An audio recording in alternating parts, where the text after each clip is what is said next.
नमस्कार, welcome to career 247। मैं हूं प्रशांत धवन। नाउ जो ये विजुअल्स अपने सामने आप देख रहे हैं, ये श्रीनगर कश्मीर के हैं। कश्मीर के नौगाम पुलिस स्टेशन में एक बड़ा ब्लास्ट हुआ है और आप देख पाएंगे इस ब्लास्ट की तीव्रता इतनी बड़ी थी कि अनफॉर्चुनेटली हमारे 9 काबिल पुलिस ऑफिसर्स मारे गए, कई लोग इंजर हुए हैं। और आप अगर पुलिस स्टेशन की बात करें तो इट हैज़ बिन डिस्ट्रॉयड, मतलब पुलिस स्टेशन वहाँ पे लोग ढूंढ नहीं पा रहे हैं। जो दीवारें हैं ये बुरी तरीके से डैमेज हो चुकी हैं। और यहाँ पे आप लोग देख पाओगे ये नौगाम पुलिस स्टेशन का नीचे का जो ग्राउंड है ये बचा है। कई लोगों ने रिपोर्ट किया है कि बॉडीज दिखी उनको, हर जगह तबाही दिखी और even the ground has been completely destroyed. आप अगर व्हीकल्स की हालत देख सकते हैं, आप इससे इमेजिन कर सकते हैं कि किस लेवल की डिस्ट्रक्शन यहाँ पर हुई होगी। अब क्वेश्चन आपके माइंड में ये होगा, क्या ये एक आतंकवादी हमला हुआ है? क्या पुलिस स्टेशन में बॉम्ब ब्लास्ट किया गया है? नहीं, ये जो हुआ है ये एक एक्सीडेंटल ब्लास्ट था। और ये जो एक्सीडेंटल ब्लास्ट है ना, मुझे बोलना पड़ेगा, अनफॉर्चुनेटली हमको ये बताता है कि फरीदाबाद में जो आतंकवादी पकड़े गए थे ये किस लेवल की डिस्ट्रक्शन प्लान कर रहे थे। क्योंकि यहाँ पे हुआ क्या है कि हरियाणा के फरीदाबाद में जो ये बहुत सारे डॉक्टर पकड़े गए थे जो एक बड़ा आतंकवादी हमला प्लान कर रहे थे, इनके यहाँ से बहुत सारा अमोनियम नाइट्रेट भी बरामद किया गया, बहुत सारे केमिकल्स मिले। जैसे आप लोग जानते हैं इनका प्लान ये था कि जो रेड फोर्ट के सामने ब्लास्ट हुआ है, ऐसे 30-32 ब्लास्ट ये ऑल ओवर इंडिया करना चाहते थे। बट जो इनके केमिकल्स हैं ये हमने पहले ही पकड़ लिए, जिससे आम आदमी, बहुत सारे सिविलियंस बच गए। नाउ हुआ यहाँ पर क्या कि जो केमिकल्स प्राइमरली अमोनियम नाइट्रेट हमने पकड़ा, ये फिर भेजा गया श्रीनगर में जांच पड़ताल के लिए। और बेसिकली वो एक एविडेंस है आज के समय, ठीक है। आगे जो लीगल कार्रवाई होनी थी उसके लिए वो केमिकल्स बहुत ही इंपॉर्टेंट थे। अब जो केमिकल्स जिस पुलिस स्टेशन में रखे गए ना, अचानक से वहां पर एक बड़ा ब्लास्ट होता है और फिर ये दृश्य सामने आते हैं। अब क्वेश्चन आपके माइंड में ये होगा कि क्या ये ब्लास्ट एक्सीडेंट से हुआ है या फिर किसी आतंकवादी ने ये ब्लास्ट ट्रिगर किया है। अभी तक जो डिटेल सामने आई है लग रहा है कि परहैप्स ये एक एक्सीडेंट है। और क्वेश्चन यहाँ पर यही आता है, आज के समय जो हम एक्सप्लोसिव्स बरामद करते हैं, इनकी ट्रांसपोर्टेशन, स्टोरेज, क्या हम सेफ तरीके से कर पाते हैं या नहीं कर पाते? क्योंकि अगर ये एक जेन्युइन एक्सीडेंट है और ये केमिकल्स बस आप कह लीजिए सही तरीके से स्टोर नहीं किए गए थे और ये ब्लास्ट हो गया, ये एक बहुत ज़्यादा दुखद इंसिडेंट है। और मैं वैसे आपको ये बता दूं, अमोनियम नाइट्रेट अपने आप कब एक्सप्लोड होता है? अगर हम इतिहास में देखें तो अमोनियम नाइट्रेट के बहुत सारे एक्सप्लोजन्स हुए हैं और ज़्यादातर ये एक्सप्लोजन्स होते हैं जब अमोनियम नाइट्रेट को एक ऐसी जगह में रखा जाता है जहां पर बहुत ज़्यादा हीट हो और वहाँ पे वेंटिलेशन की बहुत ज़्यादा कमी हो।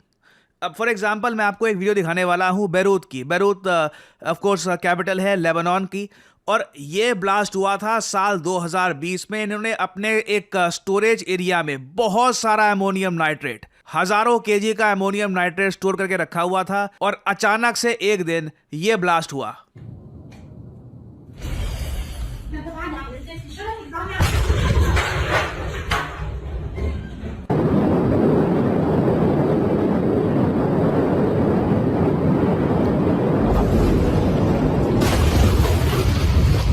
ये डरा देने वाली वीडियोस हैं 2020 की, और इससे आपको पता लगेगा कि अमोनियम नाइट्रेट जब एक्सप्लोड होता है तो क्या इम्पैक्ट होता है उसका। नाउ अब क्वेश्चन यहाँ पर यही आता है कि जो पुलिस स्टेशन था कश्मीर में, क्या यहाँ पे अमोनियम नाइट्रेट ऐसी जगह पे रखा गया था जहाँ पे कोई वेंटिलेशन ही नहीं थी, जहाँ पर बिल्कुल हीट बहुत ज़्यादा जनरेट हो गई? क्योंकि अगर मैं बात करूँ हीट की तो काफ़ी ज़्यादा गर्मी चाहिए होती है इसे, तभी जाकर अमोनियम नाइट्रेट अपने आप एक्सप्लोड होता है। नहीं तो वैसे मैं आपको बता दूँ, अब आपका यहाँ पे एक सवाल ये भी आएगा, अगर ये अमोनियम नाइट्रेट इतना खतरनाक है, आप में से कुछ लोगों को याद भी आ गया होगा 2020 वाला जो ब्लास्ट था वो भी अमोनियम नाइट्रेट से ही हुआ था। उसके पहले भी अगर मैं आपको लेके जाऊँ तो फ्रांस, यूएस में कई जगह ये इस टाइप के जो ब्लास्ट हैं ये हो चुके हैं अमोनियम नाइट्रेट से। तो लोग इसको फिर स्टोर करके रखते हैं क्यों हैं जब इतना ज़्यादा ये एक डेंजरस केमिकल है?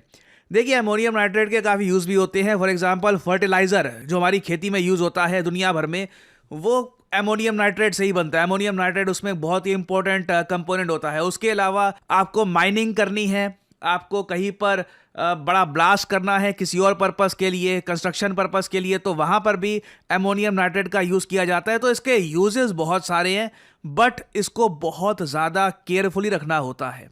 ना जो ये फरीदाबाद के लोग थे, ये जो आतंकवादी थे, इन लोगों ने इतना सारा जो ये अमोनियम नाइट्रेट अपने पास रखा हुआ था, बताते हैं सारे केमिकल्स वगैरह सब आप अगर देखो तो टोटल वेट इनका 2900 केजी के आसपास का था। और मुझे सच में यहाँ पर बोलना पड़ेगा, थैंक गॉड हमारी इंटेलिजेंस एजेंसीज इतनी काबिल है कि ये जो केमिकल्स हैं, जो इतने ह्यूमंगस स्केल पर ये केमिकल्स का ब्लास्ट करने वाले थे आतंकवादी, कि पता नहीं कितने इनोसेंट लोग मारे जाते ऑल ओवर इंडिया। थैंकफुली जो डैमेज था ये काफ़ी लिमिटेड था। ऑब्वियसली जिन लोगों की जान गई है बहुत ज़्यादा दुख लगता है उसको लेकर, बट आई डोंट थिंक हम रियलाइज़ अभी कर पा रहे हैं कि किस मैग्नीट्यूड का अटैक ये लोग प्लान कर रहे थे। और इधर आप देख पाएंगे जो ज़्यादातर आर्टिकल्स पब्लिश हो रहे हैं श्रीनगर ब्लास्ट से रिलेटेड, वहां पर यह बताया जा रहा है कि the blast occurred when they were handling the explosive material that had been brought from Haryana Faridabad. Now ये एक बहुत बड़ी ट्रेजेडी है। सिंपली मैं यही बोलूँगा कि अमोनियम नाइट्रेट को और बाकी केमिकल्स को हम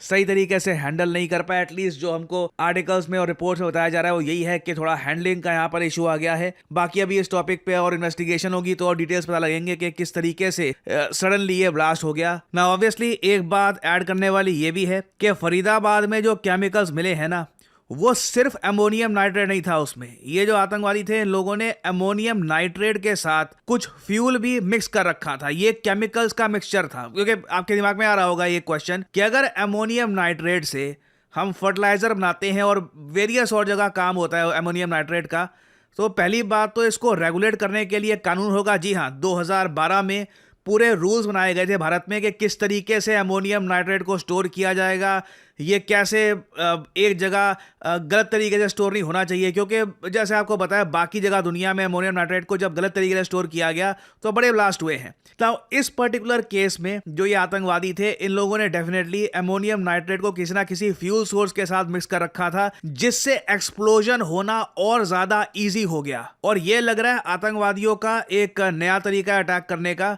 कि अमोनियम नाइट्रेट को यूज करो। मेरा मानना यही है कि हमें इंश्योर करना होगा देश में कि अमोनियम नाइट्रेट की सप्लाई कहां से आ रही है और कहां पे इसको इलीगल तरीके से बेचा जा रहा है। इस पर क्रैकडाउन करना बहुत ज़्यादा इंपॉर्टेंट है। क्योंकि मुझे याद है पुलवामा में जब हमला हुआ था उस वक्त भी आतंकवादियों ने क्या किया था, एनफो का इस्तेमाल किया था। एनफो बेसिकली होता है ammonium nitrate fuel oil. Pulwama हमले में भी इन लोगों ने एनफो और आरडीएक्स का यूज किया और जैश ए मोहम्मद जो आतंकवादी टेररिस्ट ग्रुप है उसने इस अटैक को क्लेम किया था। और जो ये फरीदाबाद वाला जो ये किस्सा हुआ है, दिल्ली रेड फोर्ट में जो अटैक हुआ है, उसको भी जैश ए मोहम्मद से ही जोड़ के देखा जा रहा है। सो ये बात काफी हद तक क्लियर है कि आतंकवादी ये अमोनियम नाइट्रेट वाला रूट अपनाएंगे एक्सप्लोजन करने के लिए इन द नियर फ्यूचर। और जो ये श्रीनगर में ब्लास्ट हुआ है ये अनफॉर्चुनेटली आप कह लीजिए this will be a reminder to all of us कि ये केमिकल्स कितने डेंजरस हो सकते हैं और ये इंश्योर करना कितना इंपॉर्टेंट है कि देश में कहाँ कहाँ ये केमिकल स्टोर किए जा रहे हैं और कहाँ इनकी सेल हो रही है, कौन इनको परचेज कर रहा है। तो अभी के लिए आप सब लोगों के साथ मैं यही कहूँगा, जो हमारे पुलिस ऑफिसर्स अनफॉर्चुनेटली वीरगति को प्राप्त हो गए, इट्स रियली सैड इंडीड। और Om Shanti to all of them. And कुछ अपडेट्स आती हैं इस टॉपिक से रिलेटेड तो मैं आपके लिए अपडेटेड वीडियोस लाता रहूँगा। ये हमारी अब तक की सबसे बड़ी अनाउंसमेंट है। करियर 247 कोलैबोरेशन कर रहा है American multinational technology company IBM के साथ। जी हाँ, IBM वही आइकॉनिक कंपनी जिसकी 1911 में शुरुआत हुई थी और उसके बाद टेक्नोलॉजी के फोरफ्रंट में इन्होंने बहुत सी इनोवेशन करी है। IBM और करियर 247 मिलके आपके लिए लेके आए हैं data analyst course that can really change your career. देखो ये बात कोई छुपी हुई नहीं है। भारत में 92% जो एम्प्लॉयर्स हैं, जो लोग जॉब्स के लिए कैंडिडेट्स को स्क्रीन करते हैं, 92% देखते हैं कि किसके पास एक प्रोफेशनल सर्टिफिकेशन है। आप जब अपना खुद का रेज्यूमे बनाते हो, आप लिखते हो कि मैंने यहाँ से ग्रेजुएशन करी है, ये मेरी एजुकेशनल क्वालिफिकेशंस हैं, अपने बारे में लिखते हो अपने रेज्यूमे में। आप इमेजिन करिए उस रेज्यूमे में आप अगर ये ऐड कर दें कि मैंने डेटा एनालिस्ट का प्रोफेशनल कोर्स कर रखा है पावर्ड बाय IBM। आपके रिज्यूमे में वो अलग से ही हाईलाइट होगा। यही चीजें होती है जो आपको क्राउड से अलग खड़ा करती है। एक तरफ क्राउड जो कोई भी कोर्स कर रहा है, दूसरी तरफ आप जो करियर 247 IBM का डेटा एनालिस्ट कोर्स कंप्लीट करके जॉब मार्केट में जा रहे हो। नाउ मैं आपको पहले बता चुका हूं डेटा एनालिस्ट की डिमांड भारत में लगातार बढ़ती जा रही है। डेटा एनालिस्ट हर कंपनीज में आज के समय काम करते हैं। इवन करियर 247, अड्डा 247 में आप देख लें तो बहुत सारे डेटा एनालिस्ट काम करते हैं। चाहे हेल्थ केयर हो, डिफेंस हो, मैन्युफैक्चरिंग हो, हर जगह डेटा है और डेटा की सेंस बनाने के लिए you need a data analyst. So I am proud to say कि IBM और करियर 247 इकट्ठा आए हैं ये यूनिक कोर्स बनाने के लिए। आप अगर इंटरेस्टेड है इस कोर्स में, जो पर्सनली आप अगर मुझसे पूछे, यू शुड बी इंटरेस्टेड। अगर आप अपने रेज्यूमे को स्ट्रॉन्ग करना चाहते हैं, आप चाहते हैं कि जब आप जॉब मार्केट में जाएं आपका रेज्यूमे अलग ही दिखे, go for this course. Simply क्या करना है, जो वीडियो आप देख रहे हो इसकी कमेंट सेक्शन में जाओ, कमेंट सेक्शन में लिंक आपको मिल जाएगा, लिंक पर करिए क्लिक, आपके सामने ये पेज खुल जाएगा। यहाँ पे अपने डिटेल्स डालिए, कोड डालिए PG10 ताकि आपको डिस्काउंटेड रेट पर ये कोर्स मिले और सिंपली यहाँ पर सबमिट कर दीजिए। करियर 247 की तरफ से आपको कॉल आएगा, बात कर सकते हैं और फिर आप अपनी जर्नी स्टार्ट कर सकते हैं एज ए डेटा एनालिस्ट। और जो सर्टिफिकेट आपको मिलेगा वहाँ पर लिखा होगा पावर्ड बाय IBM। और सिंस ये एक बहुत ही स्पेशल कोर्स है, हमारे पास लिमिटेड नंबर ऑफ सीट्स है। जो लोग पहले अप्लाई करेंगे बैच में हम उनको ही एनरोल कर पाएंगे। तो अगर आप इंटरेस्टेड हैं, आई सजेस्ट जल्दी से पूरा प्रोसेस कंप्लीट करिएगा और of course use the code PG10 to save your hard earned money as well. So इसी नोट के साथ यह है वीडियो का अंत। Thank you for listening and as I always say, may the gods watch over you.